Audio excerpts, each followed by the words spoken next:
This is a great quote. If we wish that the name of Israel be not extinguished, then we are in duty bound to create something which may serve as a center for our entire people, like the heart in an organism from which the blood will stream into all the arteries of the national body and fill it with life. Eliezer ben Yehuda, do you know who he was? I think so, the godfather of modern day Hebrew.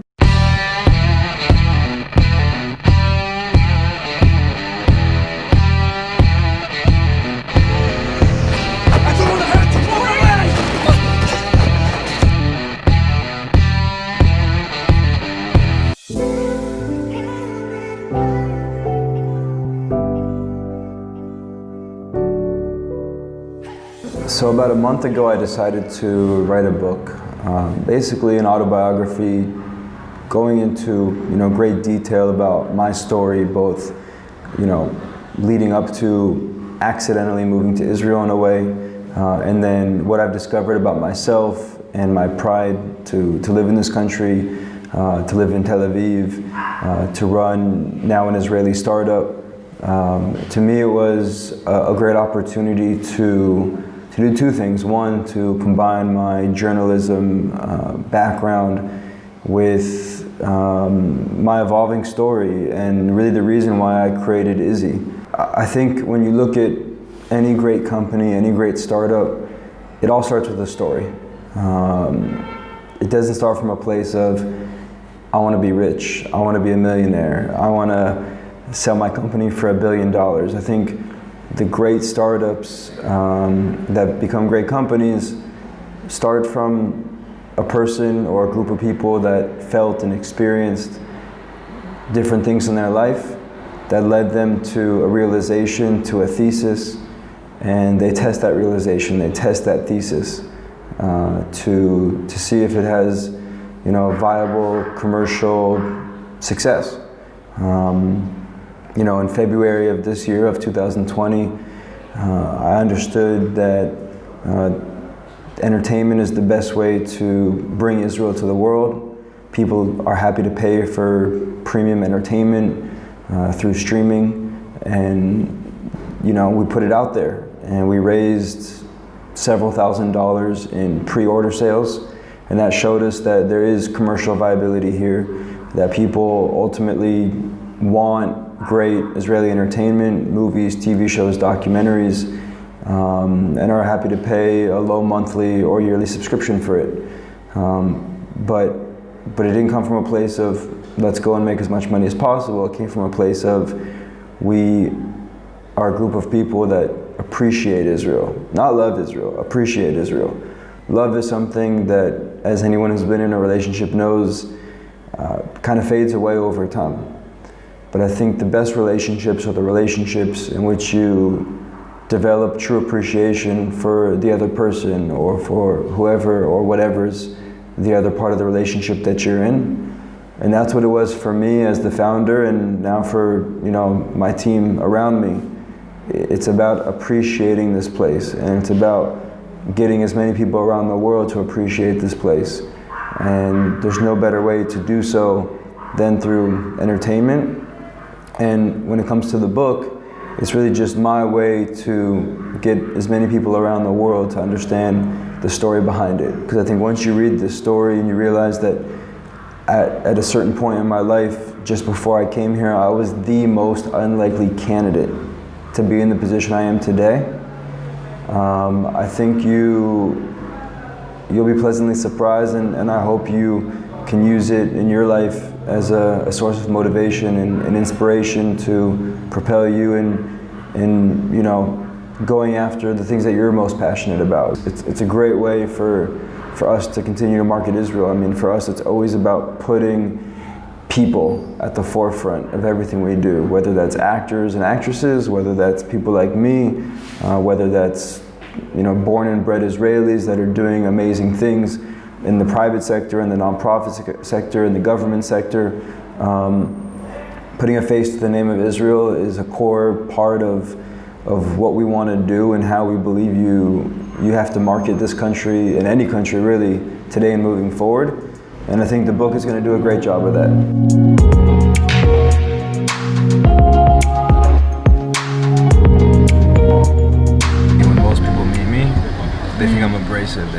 intense. They think I'm too much. And I don't think you're too much. no, but because you have because the I picture. know you, yeah. You have the context now. But when you meet me for 5 minutes or 5 seconds, or you get an email from me, you don't. Yeah.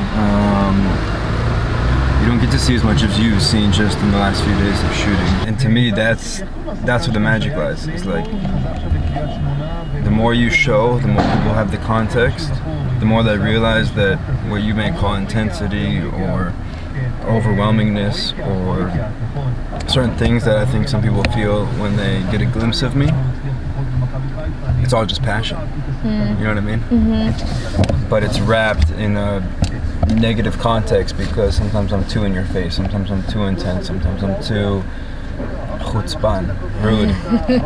People just get these glimpses and then they form judgments, and unless you're perfect, which nobody is, inevitably you're gonna they're gonna try to trip you up, like the media or your haters, or you might trip yourself up just because we all make mistakes. But when people are able to really understand your why, then I think that's where they can appreciate the intensity and they'll have more empathy for when you do screw up or when you do make a mistake. Because they knew your intentions were good. Exactly. From like a true place. Yeah.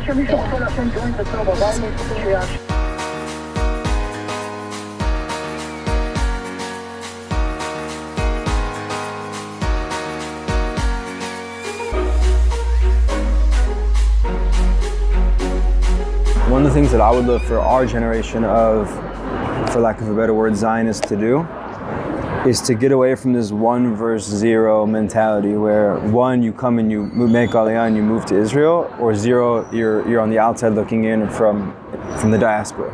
Now that the world has been changed for good, and like my sister, she works for LinkedIn in San Francisco. Now that she's been working from home, her and her boyfriend are like, we want to do a 4-month relocation to New York. A month later, boom, Saganu at the Pina, they're in New York. Why can't we do that with Tel Aviv or Jerusalem or other places in Israel where you don't have to necessarily come and make Aliyah, or even if you do make Aliyah for the formality, you don't have to be here full time. But my argument is 3 months, 4 months, 6 months out of the year where people come and they do something, whether it's for a summer, whether they just come, work from abroad, whether they, take off a month or 2 of their life and just come and relax on the beach in Tel Aviv.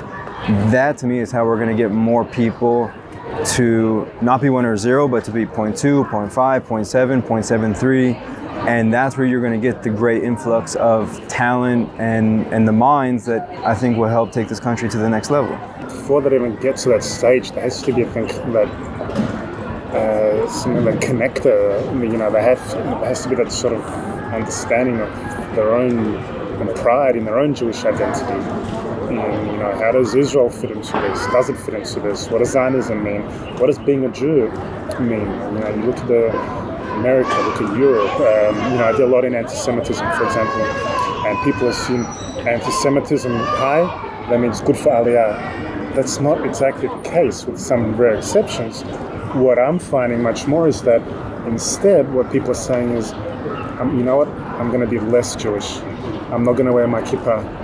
I'm not going to put a mezuzah on my door. I'm not going to go to shul. I'm not going to identify as a Zionist on campus, heaven forbid. Why do I need to incur the wrath of students? I want to learn. I don't want to be accosted. I don't want to be looking over your shoulder all the time. Confronted or looking over my shoulder or mock checkpoints or whatever. I want to study. I don't need this. So that combined with this, as you said, sort of this really established old mentality of looking at this in a binary kind of way, we're losing young Jews and Zionists through the cracks. But we need to find a way to try and, create this bridge between Israel, between young Jews especially, whether that's them coming here, or us, as in Israel, the Israel experience going to them. It needs to be also a two-way relationship. It's not just an issue for Jews in the diaspora to understand what is Israel, what threats, challenges, issues we're confronting. But we need to understand what's going on in the diaspora, and we, as in Israel, do not do that very well at all. I think Israel, I don't want to say to speak for the entire state or for the entire people, but if I can just simplify it, Israel has taken for granted Jews around the world because they just said, oh, you're Jewish, by de facto, you're going to support us and love us and give to us and visit us. Yeah, and that's a mistake. For Israel to continue to thrive as a world leader, you have to have the best and the brightest. Born and bred, and also people like us that were born abroad and then come here and want to bring our best and brightest. To incentivize for them to come here. Zionism didn't end on May 14, 1948, when Ben Gurion proclaimed the State of Israel. That was the realization of a 2,000-plus-year-old dream of this yearning for Zion, for returning to our homeland. But it's now this sort of Zionism 2.0, whatever you want to call it, 3.0, that, okay, we have a state, then what? What do we do with the state? Exactly. How do we see ourselves in amongst the family of nations? How do we develop our relationship with the diaspora, with the Jewish communities outside, which is crucial now? How do they have we are here, physically here, we're living here, we're breathing here, we're talking here, we're living Zionism. And we're living a damn good life. Absolutely, relatively, absolutely. But how do we at least bring that life to the Jews outside of Israel? They don't have to physically be here to be Zionists. But how do they connect with Israel, with the Jewish state, with us, and vice versa? How do we connect with them? For me, in order to have a strong Israel, you need a strong diaspora. And in order for a strong diaspora, you need a strong and a confident state of Israel. When we're weak, they're weak. And when they're in trouble, when they're weak, we are as well. It's tough. So we need to have these discussions, but especially in how do we bring this to the younger generations, the millennial generation, who don't only want to be talking about Israel. For them, Israel is about the conflict. I spend most of my day, fighting about the conflict. But when I talk about Israel, for me, it's not just looking through the prism of the Palestinian issue. That doesn't define who we are as a nation or as a people. That's just one part of it, absolutely. There is a conflict. We know it. We're living it, believe me. But at the same time, we're much more than that. We're about, it's the culture, the history, the innovation, the music, the food, especially the food. Yeah. It's about so much more than that. And it's this, talking about brand, promoting the brand of Israel. We have to, as Ido Haroni, sort of, he coined sort of the phrase, we have to broaden the conversation. Yes, don't shy away from the hard, the complex, the nuanced issues. We need to talk about them at the same time. Don't focus just on them. Focus on, what Israel's doing in terms of COVID treatment, the peace agreements with the Arab countries, about incredible music and art and innovation and history. Find what appeals to people, because that's how you change mind. And at the end of the day, for me, it's about telling Israel's story. And for me, and when you get deep down, what is Zionism? What is our story? We want people to be advocates for Israel. But what are you advocating? What does Israel mean to you? And for me, it's not just Zionism. It's not just that. It's a very large part of it. It's about hope and strength and resilience and inspiration and resourcefulness and it's dynamic culture. It's about all these things. It's about overcoming insurmountable odds and building a homeland despite all the challenges we face, but never losing our hope.